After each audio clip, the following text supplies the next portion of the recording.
Je connais Francis Ngannou depuis 2015 et depuis 10 ans, j'ai eu la chance d'entendre son histoire maintes fois.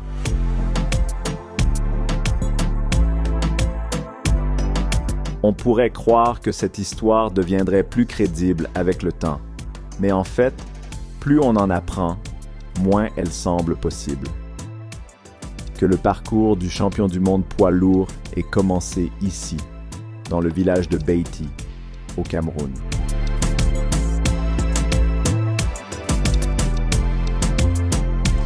Tu demandes si c'était comme ça quand j'ai grandi? Hein? Ouais. Non, ouais, c'était comment? Il n'y avait pas une maison ici avec un bout de ciment.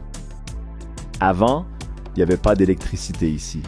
Maintenant, tu vois le câble électrique. Donc voilà. C'est là que tu vis?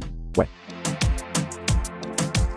Si je devais décrire mon enfance, je dirais que c'est, clairement, la période la plus dure de ma vie. Tu aimes être ici? Maintenant, oui. Avant, non. On fait des briques avec la boue.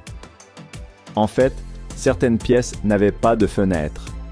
Je me rappelle avoir gardé la même brosse à dents pendant 12 ans. T'avais rien dans le ventre? Ouais, j'étais énervé. Je me dis, non, je ne peux pas être reconnaissant pour ça. Je peux juste rester là, tranquille, comme si tout allait bien. Ouais, je n'avais vraiment rien à l'époque. C'était dur, mais ça me préparait à une vie difficile qui m'attendait.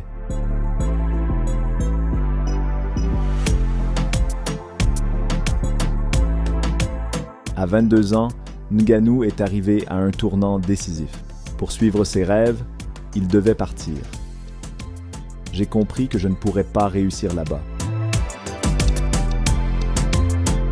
Pas de visa, rien du tout, pas d'argent. Partir sans savoir où aller, c'était une décision difficile. Ngannou a entamé un périple de 700-200 km du Cameroun à l'Europe. Il est allé au Nigeria, puis à l'ouest de l'Afrique, et a traversé le Sahara jusqu'au Maroc. La dernière étape, l'entrée en Europe, fut la plus ardue. La traversée Maroc-Espagne était la plus dure. Ça m'a pris presque 1 an, 6 essais en mer, 4 sur les clôtures. Vous avez des cicatrices? Plein de cicatrices. On peut les voir? Vous les voyez sur ses doigts? Je crois. Celle-ci un peu. J'ai enfin réussi au 7e essai en mer. En tout, Ngannou a mis 14 mois pour faire ce voyage qui changerait sa vie à jamais. Arrivé en France, il a vite lancé sa carrière légendaire.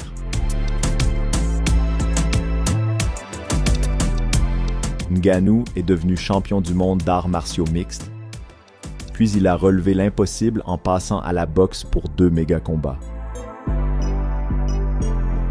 Il avait réalisé son rêve d'enfant. Il avait gagné le jeu de la vie. Mais son plus grand défi était encore à venir. J'ai cru avoir tout gagné, avoir réussi ma vie. Face au défi, je pense à ma famille, surtout à mon fils. Et je me dis, j'ai gagné. J'ai réussi, quoi qu'il arrive. Je n'aurais jamais imaginé qu'il lui arriverait quelque chose.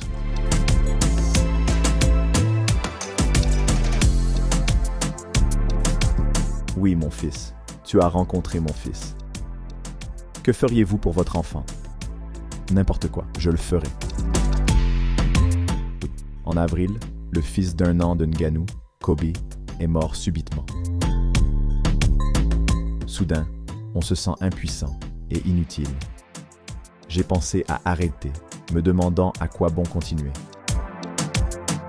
Mais j'ai réfléchi, l'honorer au mieux. Serait-ce d'arrêter pour lui?